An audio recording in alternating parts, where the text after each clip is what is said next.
I would say that from a founder standpoint was a turning point in my growth and recognizing that I didn't need to have all the answers. I didn't need to be the best recruiter in the room, right? And so it really allowed me to go out and get people with complementary skill sets and complementary subject matter expertise.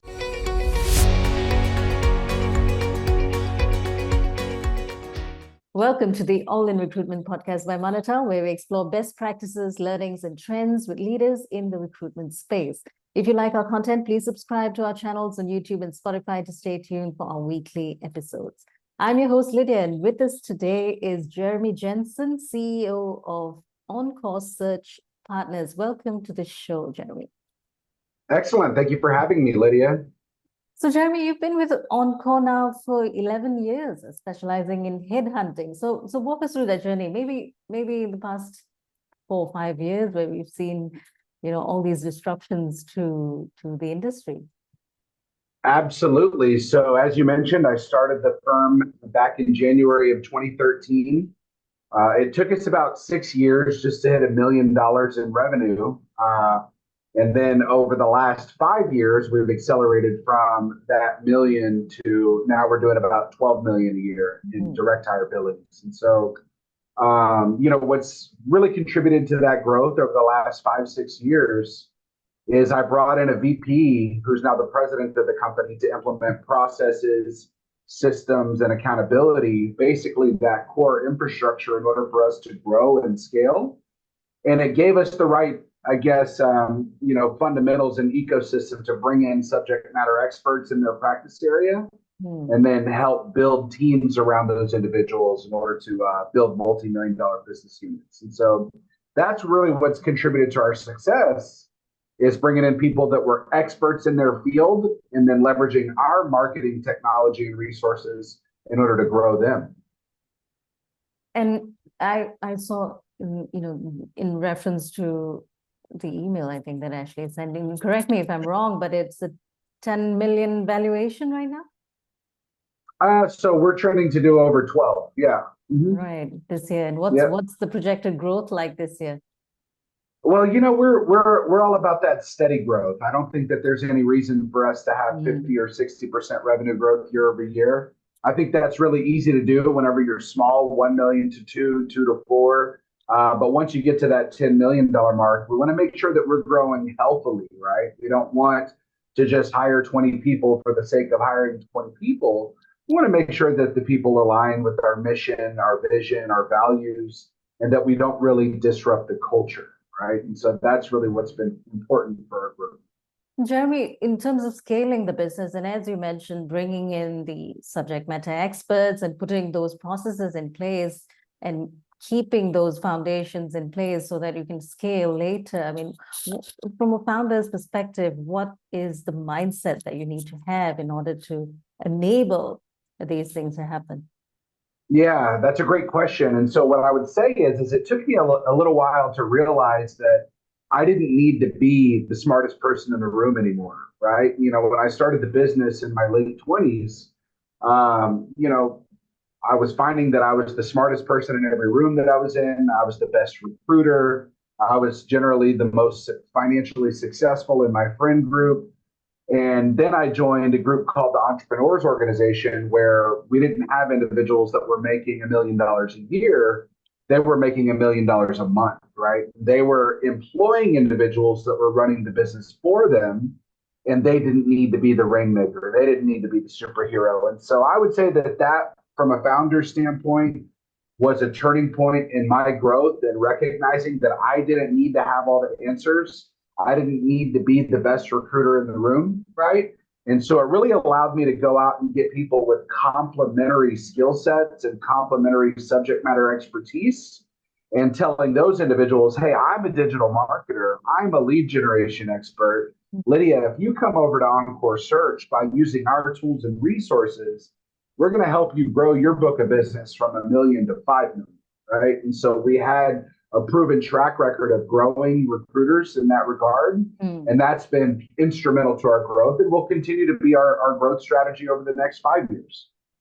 And now moving back to headhunting, I think, there have been trends of people moving from one industry to another, and we're seeing differences in trends of work arrangements and such. So, have you observed any changes regarding that, when it comes to high-level employees changing firms? Are there any particular industries or sectors where this is probably more prevalent than others?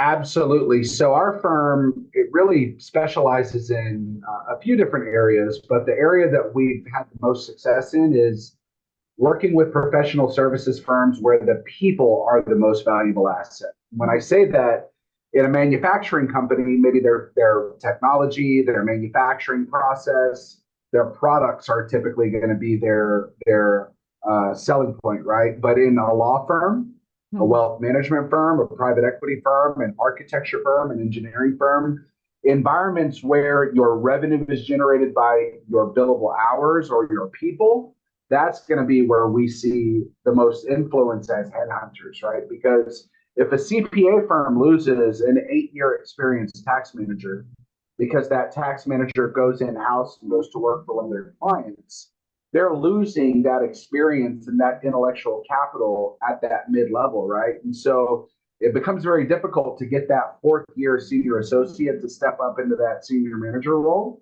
And so they end up having to come to direct hire recruiting firms like Encore Search Partners, and then we utilize our outbound headhunting process to go poach people from their direct competitors. So I would say that's where we've had the most success, is by recruiting for professional services firms where the skills and experience of the person really give our client a competitive advantage, because odds are those individuals are not active on the job market, right? And especially not if they're going to be doing the same exact job for the same money at a similar firm across the street. So it requires a skilled storyteller, a recruiter that has the ability to reach out cold to an individual at their office through email, through cold calling, through a Facebook direct message, right? To get their ear and for us to share a story on why our client may be a better fit for them, for their family goals, for their work-life balance, for their financial goals. It could be a variety of reasons on why that individual might be willing to make a change. So in terms of, so let's say you've connected with these individuals, right? Passive candidates, as you would call them. But these are potential employees for your clients. And what might be some factors that would typically drive these employees or these candidates or these individuals, so to speak, to consider changing firms?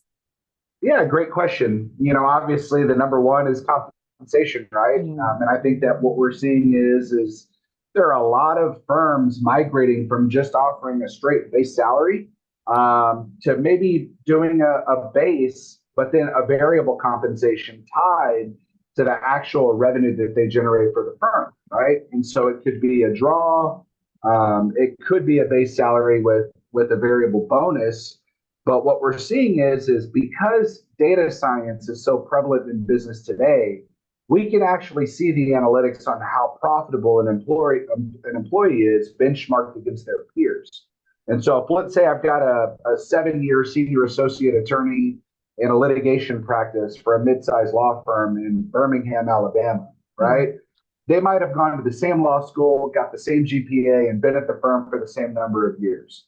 But now they have insight in, hey, I generate $800,000 in revenue for my firm, and the person with the same salary in the cubicle next to me only generates $500,000, right? And so structuring a compensation plan or a mechanism that can compensate that more profitable employee on a variable will help insulate losing them to go into a competitor, right? Or better yet, what helps us as recruiters, it helps us go poach people at firms that don't offer those variable compensation structures, right? So what I'm talking about is individuals that are more efficient, individuals that are more profitable. They know that they're A players, and they want to join firms where they're going to be compensated fairly on their increased profitability. So compensation is going to be the number one.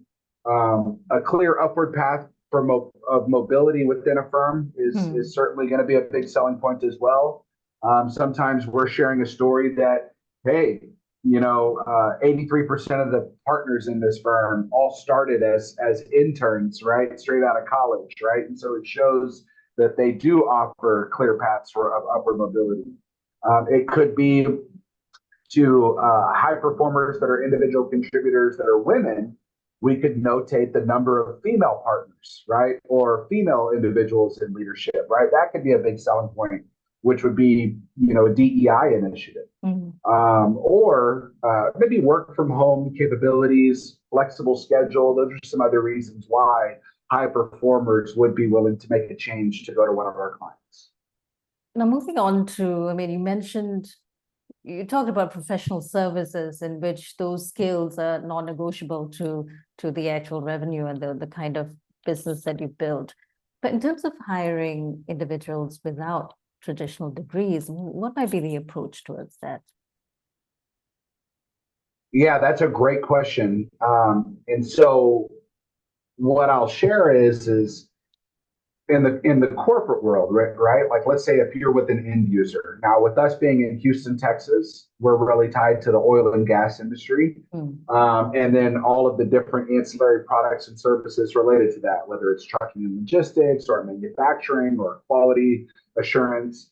But let's say the big oil and gas company, an ExxonMobil, a Shell, a BP, a Conoco, we're finding that the big direct manufacturers and operators require college degrees for any professional or technical role. But they quite often use third-party consulting firms to do a lot of the, legwork, right? Whether it's inspection services, whether it's, CAD design and things of that nature. And traditionally, what they're utilizing whenever they select those third-party firms is their reputation with regards to being on time, being on budget, quality work. But they really don't ask those consulting firms, hey, let me see the resumes of the individuals that are doing the work. They're really banking on the reputation of the firm. And so for those third-party firms that are not the major operators, we've seen them really migrate to hiring professionals that are non-degree, right? And I think really what kick-started that off is the technology industry, right? Individuals that are self-taught software developers, from a UI or a UX standpoint, we're finding that they can get formal educations by utilizing YouTube training tutorials, right? Or e-learning, tutorials, right? And so they can become skilled professionals without going to a traditional 4-year college degree route, right? And so because the tech industry kind of like popularized non-degree professionals, we're seeing a lot of third-party consulting firms start to hire non-degree professionals. And unfortunately, we're even seeing them start to utilize professionals from an offshore standpoint. We've got a lot of architecture firms and engineering services firms that are utilizing individuals in India and Southeast Asia or nearshore environments like Costa Rica or Mexico, and then still maintaining their bill rate to the client, right, at a premium level, right? And so that's a great way to have access to a larger candidate pool if you were to consider either offshore talent or non-degree talent. So we're seeing the workforce continue to diversify, it's expanding. We're seeing Gen Z coming into the workforce now, and there are obviously plenty of differences regarding the expectations of Gen Z. So when it comes to compensation, as you mentioned earlier, are there any differences, or what is the kind of expectation from this generation of people entering the workforce when it comes to compensation and benefits compared to generations before them?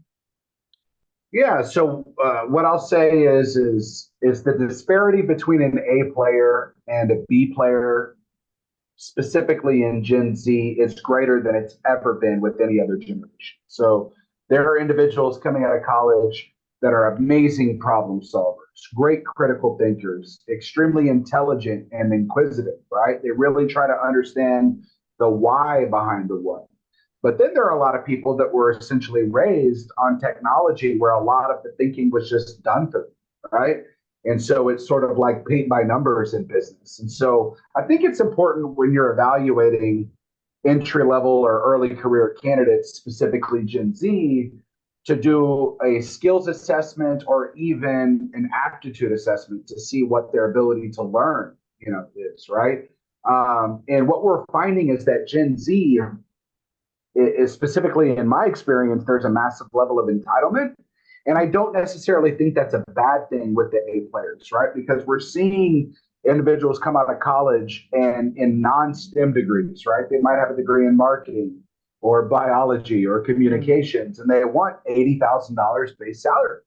And, you and I, when we started out of school, 15 years ago, here we were starting at 30,000, 35,000, right? And so it's a difficult pill to swallow in order to stomach giving that to a first-year associate straight out of school. But if you have the right assessment tools to recognize, is this individual going to be a rock star in our environment? I think that you can go up in order to secure someone, as long as there's clarity with regards to the amount of work ethic and effort that they need to put in. Because I'm finding that Gen Z, they're able to get more done in less time because they understand automation, right? They understand the utilization of AI tools, right? And just advanced technology. And they try to understand what's the most efficient way for me to do this, and not necessarily just work on an hourly component, right? And so I think it's important to accommodate their need for flexible work schedules, hybrid work schedules, right? A lot of times they want to have the ability to still be on social media during the workday for whatever reason, is what we're finding.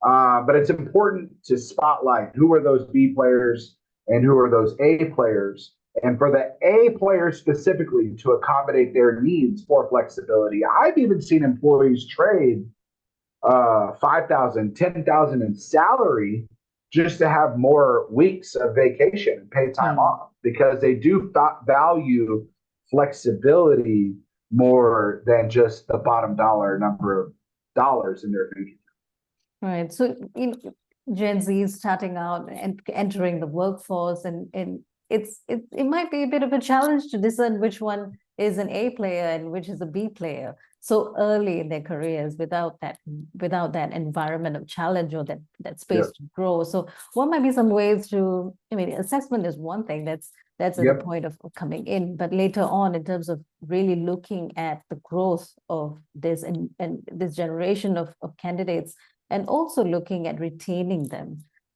in companies, what might be some of the ways to look at this? Yeah, great question. And so from a skills assessment standpoint, we implement a resource called a criteria assessment. And so it's kind of like a Wonderlic, where we get a raw score associated with just a standardized test, right? And so we have a threshold there. And then essentially it does an assessment to where are they aligned with whatever role they're interviewing for, whether it's sales and business development, whether it's accounting or finance. Is there alignment there? But to answer your question, the telltale sign of what we utilize is we interview to our core values, and it's different for every organization, right? Somebody that's going to be a good fit at Nike may be a completely different fit for an individual that works at, GoPro or the Professional Bull Riders Association, right? And so for us, excellence, right? The continual pursuit of excellence, somebody that is really dead fast focused on continual improvement. That's our number one core value. So we want to hear people that are constantly becoming better versions of themselves. Are they listening to self-help podcasts? Are they consuming media that really solidifies their mental health and physical health, right? And so continual improvement, excellence. Resilience is a big core value for us. So we'll interview them and we'll talk about times whenever they, face adversity in their life, right? Do they have grit? Do they have fearlessness, determination, right? And so what some of the qualities we look for there are individuals that work their way through college, right? Maybe grew up in single family households, right? Single income households, rather. Gratitude is a big component. So during that interview process, we see, are they taking full responsibility for their success, or are they extending gratitude to others that have helped influence their success to date, right, in their life? Obviously, professionalism, that's a core value of ours. Do they present well? Do they take pride in their appearance? Do they have unread text messages or emails on their phone? We look at stuff like this, right? Because we want individuals that are responsive, accessible, that take pride in having a complete workday, right? We also look at individuals that are coachable. So we look for former athletes and individuals that have been in those types of environments, people that are open to direct feedback, and then individuals that know how to lose the right way, that they don't just get upset, right, whenever they're faced with adversity or with a no. And then we also look for individuals that are meticulous, competitive, right? And so from a meticulous standpoint, do they take pride in their grammar, their spelling, word structure, sentence structure? We'll audit their social media and look at things of that nature as well. So one of the things that we've done really well as a 40-person organization is about a year and a half ago, I hired a full-time talent acquisition manager. And so she's responsible for recruiting all of our talent and then for our learning and development initiatives for the existing team. And her compensation is a base salary. And then she gets paid a bonus every time somebody comes into the organization, and then a bonus whenever they're here at 6 months. And so by having someone focused on bringing in new talent constantly, it does two things. Number one, it doesn't let me get comfortable with complacency because I have a resource that's constantly bringing me new people to interview. So if I've got someone that's been here 2 years and they're starting to drop the ball or get lazy, I can get them off the bus because I have a new bench of people that are ready to come in, right? And the team feels that, and it keeps their production level high because they know that constant flow of first and second year associates are banging on the door to come take their job, essentially, right? And so we've kind of adopted that management consulting environment mentality where it's kind of like up or out. And then that's been instrumental to our growth and success as well. So we spoke about implementing technologies and keeping that foundation clear in terms of processes and making sure your company is able to scale. Now, in terms of using AI in recruitment technologies, what has your experience been like with that so far? Have you really invested in that? Yeah, great question. And so, we utilize just standard chat GPT to help write job descriptions and develop lists of source companies and to clean up data. I think it does a great job with regards to like a data cleansing, standpoint. And then of course we still need critical thinkers to help prompt, the AI bots, right? Because it can't just completely take over, the creation of standards and operating procedures and workflow rules and things of that nature. But we utilize that type of AI function very, very successfully, especially for training resources, things of that nature. However, whenever we've tried to utilize AI and third-party vendors from a lead generation standpoint that implement, drip marketing campaigns and LinkedIn marketing campaigns, we've never really had success. And it's actually hurt our brand because, there's an old adage that, can take 20 years to build a great reputation in business, but it can only take 5 minutes to destroy it, right? And so I think by completely outsourcing it to a bot, I think that you're exposing yourself to, some real damage, right? Especially if your eyes aren't being put on the content before it's going to your prospects, right? Or even customers, right? And so I would say that, we've had some success with it. I'm obviously continuing to educate myself on new tools and systems and resources that are coming out because I do think that it's going to completely transform the professional services arena. And when I say that, I'm talking about law firms, CPA firms, environments where we've really relied on people putting their eyes on documents from a manual standpoint. Well, now we can get those attorneys there 90% of the way by utilizing artificial intelligence, and so we're going to see a mass exodus from those third-party professional services firms as they become more efficient and start being, really more cost-effective for their clients because their cost of labor is going to be essentially compressed. In terms of using data and analytics to inform your lead generation or your outbound efforts, or even getting the right candidate through the door, has there been any kind of advantage that you've found in using technologies?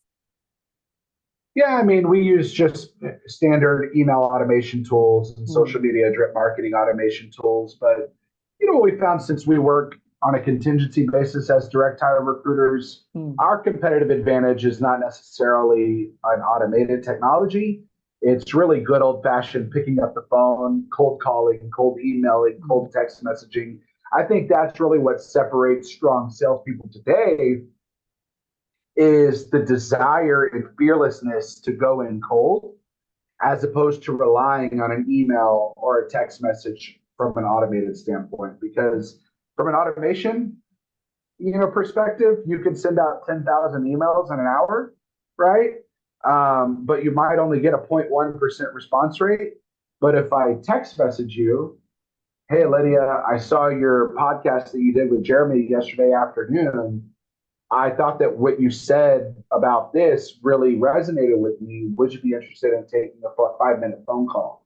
That's probably going to have an 80 to 90% response rate, right? Because it's timely, it's relevant, and it's bespoke. You, as a recipient, know that it's not automated. That's really what's seeing the leads convert through the funnel for us. So, Jeremy, what advice would you give someone who's starting out in recruitment or even in headhunting today? You spent, bulk of your career in this field. You know what it takes to build a whole organization around it and make it sustainable to a certain point. The ingredients to being successful as a recruiter. So what advice would you give someone who's starting out in recruitment today? Sure. The main thing that I'll say is don't be scared to cold call, cold email, or cold text message, right? Sure, you're going to piss a lot of people off, right? But at the end of the day, those individuals never would have been interested anyways. And so I think that that's really what's separating individuals in the direct hire recruitment space today, are the ones that are willing to go in cold, right? And be fearless and be aggressive and persistent. Try to reach them at 10 a.m. If they don't answer, call them at 11. If they don't answer, call them at 12. You don't know if you're going to get them at 7 a.m. before their assistant gets there to screen you out, or at noon, that they may be working from lunch, or their desk line might forward to their cell phone.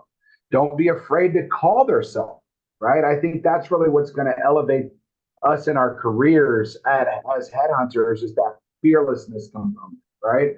It's so funny that, when I started my first business in 2010, it was an email marketing business called Market Share Solutions. And we were seeing open rates in excess of 80% email open rates, reply rates in excess of 25, 30%. And now, open rates and reply rates are sub 1% reply rates, right? Because we're bombarded with emails constantly. And now we're getting bombarded with Instagram messages and Facebook messages and our LinkedIn messages, right?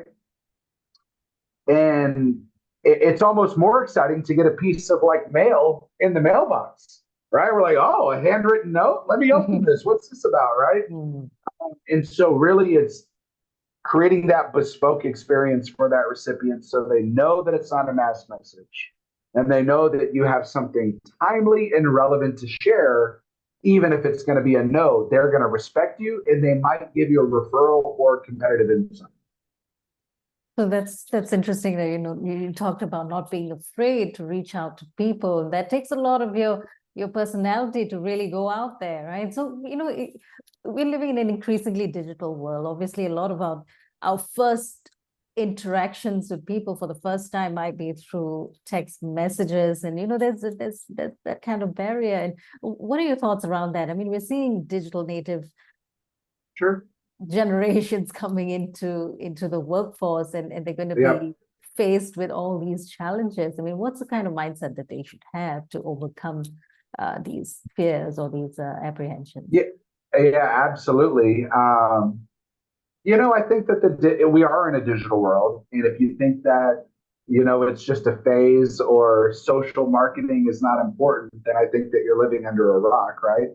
Um, one of the things that I really believe in from a content marketing standpoint is having good quality content. That I don't really care about the likes and shares on Instagram or on LinkedIn, right? Because I need a curated professional landing page for when somebody wants more information, they can see, right? Hey, this guy's a professional. He's a subject matter expert. He's a leader in his field. That increases that landing page visit to conversion by 10x or 20x because of the quality of the content, whether there's 11 likes or 1100 likes, right? And so that's the first thing that I'll say. But with regards to the digital component, I think that it's important for us to recognize that we should constantly keep our name out there from a demand generation standpoint, because by the time individuals inquire, they've almost educated themselves to the point to where they're ready to buy, right? And so that sales cycle time is compressed now that we have more digital marketing resources. And then also to answer your question, I think that it's important to recognize that selling isn't really sales if you truly believe in your product or service that you can solve the customer's pain, right? If I know that you're a CPA working at a firm that makes you work nights and weekends, and I saw on your social media that you just had a baby 4 months ago, that's going to be my sticking point. And I say, hey, look, I saw you just had a baby. I know that your firm makes you work nights and weekends. The firm that I'm recruiting for doesn't make you work nights and weekends. You might have to take a 20% pay cut, but are you interested? She may say, absolutely, I'm interested. So it's important to understand the market. It's important to understand the why behind the what, and still utilize that digital media for competitive insight, but to tailor your pitch based on the information that you gathered. That's important. Well, thank you very much, Jeremy, for your time and the brilliant insights. You've been so generous. So drop us your contact details or tell us where the audience can connect with you if they want to take up a conversation. Absolutely. So LinkedIn, I'm logged in all day. It's been a resource that I've helped grow my business over the last 15 years. It's just my name, Jeremy Jenson, Jeremy, last name Jenson, Jenson. And there's a little goat emoji. We did a campaign about 5 years ago in the Houston Business Journal that was a hit. And the campaign was called Hire the Goat to Find Your Unicorn. And so if you find Jeremy Jenson, CEO at Encore Search Partners, and you shoot me a DM, I'll be happy to respond to you and at least give you some insight. Great. Thank you, Jeremy. Thanks again. And we have been in conversation with Jeremy Jenson, CEO of Encore Search Partners. Thank you for joining us, and remember to subscribe. Stay tuned for more weekly episodes from All in Recruitment.